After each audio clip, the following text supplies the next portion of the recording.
Hello everyone. This is Miss Span with Miss Span's Fundamentals of Learning. 5 tips in 5 minutes. And before we jump into our video, please hit that subscribe button. Now, we are continuing to show math some love this week.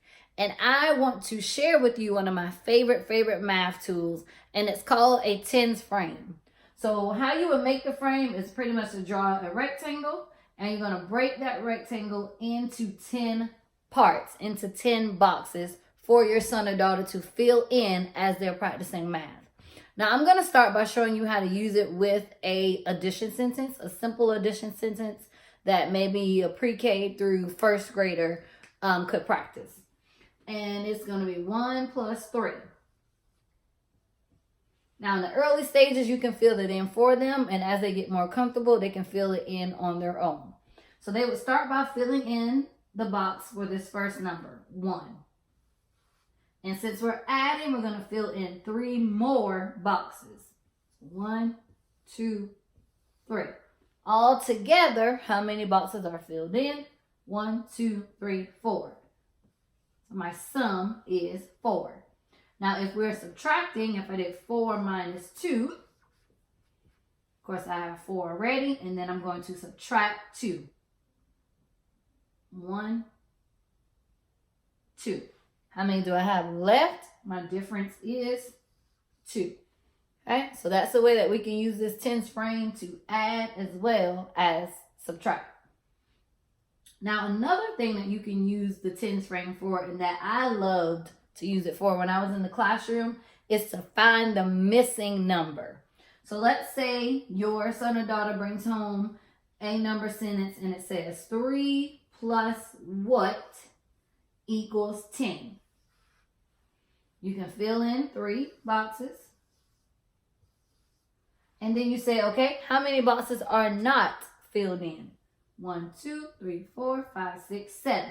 So my missing number right here would be 7. How many equal sign? Okay, we could also do 5 plus what equals 10. Now, because this is a 10 frame, all of our answers have to be equal to 10.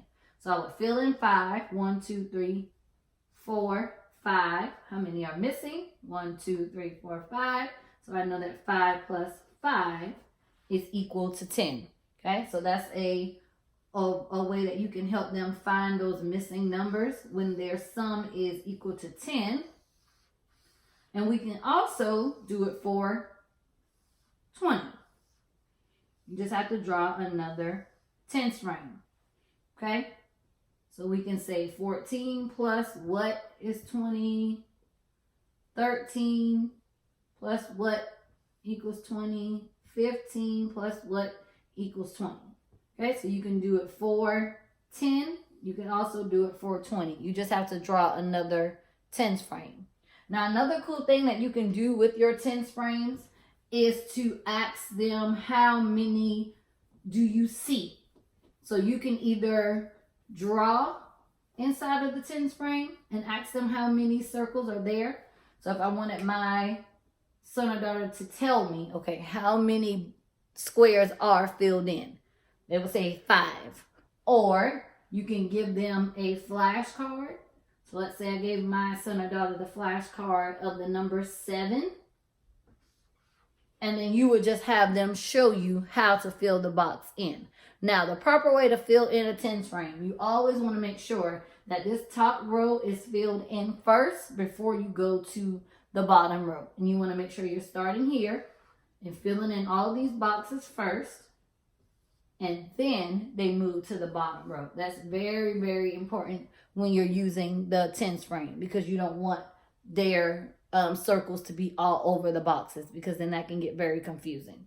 Okay, so we can use the tens frame. We can use it to add, to subtract, to count up to 10, to count up to 20, to find those missing numbers, and we can fill them in by giving them a flashcard, giving them a number so that they can practice filling in those tens frames as well. Okay, this has been Miss Span with Miss Span's Fundamentals of Learning. 5 tips in 5 minutes.